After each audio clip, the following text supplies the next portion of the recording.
दोस्तों बाज़ औक़ात ज़िंदगी हमें ऐसे हालात व वाक़यात से गुजारती है कि हमें लगता है कि शायद हम बदकिस्मत हैं और हमारे नसीब में सकून या राहत लिखी ही नहीं गई। हमारी ज़िंदगी मुकम्मल तौर पर रुक चुकी है और हर तरफ सिर्फ ठोकरें ही ठोकरें हैं। हम खुद को ही बुरे लगने लगते हैं और हमें अपने दुख दुनिया के तमाम दुखों से बड़े महसूस होते हैं। फिर आस्ता आस्ता मनफी सोचें परवान चढ़ने लगती हैं जो कि हमें मज़ीद डिप्रेशन में ले जाती हैं। हम भूल जाते हैं कि रब ने कोई भी मखलूक या चीज़ बग़ैर मकसद के पैदा नहीं की, मगर हम अपने मामूली दुखों और परेशानियों में इतने गर्क हो जाते हैं कि ख़ुद को पहचानने की कोशिश ही तर्क कर देते हैं, यहाँ तक कि अपना मकसद हयात भी तलाश नहीं करते। लेकिन अगर हम सिर्फ यही सोच लें कि अगर अल्लाह हमें पैदा ना करता तो इसकी कायनात में किसी भी किस्म की कोई कमी ना होती, मगर इतनी बड़ी दुनिया, चरिंद परिंद, हैवान, आबी जानवर, पहाड़, सहरा, लाखों करोड़ों इंसानों के होते हुए भी उसने हम जैसा इंसान पैदा किया तो ज़रूर इसमें कोई ना कोई राज होगा। बस हम इस राज यानी खुद को पहचानते नहीं।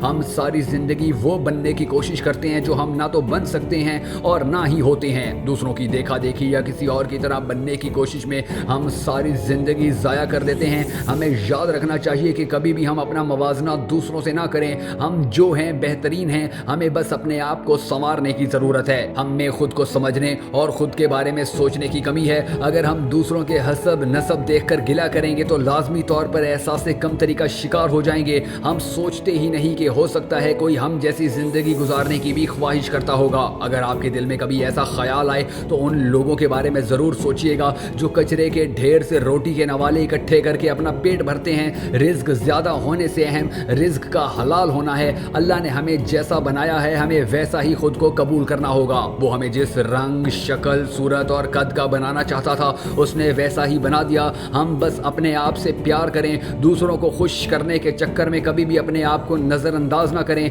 अपनी इज्जत करें, क्योंकि जब तक हम अपनी इज्जत खुद नहीं करेंगे कोई दूसरा हमारी इज्जत नहीं करेगा। अल्लाह ने आपको इंसान पैदा किया है और इंसान को उसने अपनी तमाम पैदा की हुई मखलूक़ात पर बरतरी दी है, अशरफुल मखलूक़ात कहकर इज्जत दी है। कभी भी किसी को इतनी जुर्रत ना दे कि कोई आपसे खेल कर चला जाए। हमें चाहिए कि हम दूसरों के सामने खुद को झुकाना छोड़ दें और सिर्फ सजदों में अपने आप को अल्लाह के सामने झुकाएं। मुश्किलात को आगे बढ़ने की सीढ़ियां बनाएं। रुकावटें तो ज़िंदगी का हिस्सा होती हैं। बचपन में चलते भागते जब हमें चोट लग जाती थी तो हमारी माएँ हमें ये कहकर ही तो हौसला दिया करती थी कि इंसान को गिर गिर कर ही चलना आता है। ये मुश्किलात और रुकावटें इंसान को मजबूत बनाती हैं, ज़िंदगी गुजारने का हुनर सिखाती हैं। ज़िंदगी को कामयाब बनाने के लिए कोशिश और मेहनत सबको करनी पड़ती है और हकीकत भी यही है कि पकी पकाई खाने का वो मज़ा नहीं जो अपने हाथ से बनाकर या कमा कर खाने में है। ज़िंदगी में उन लोगों से बिल्कुल मुतासिर ना हो जो बाप दादा का पैसा और इज्जत दिखाकर ज़िंदगी गुजारते हैं। अगर इनमें कुछ हो तो दुनिया को अपनी खुद की मेहनत से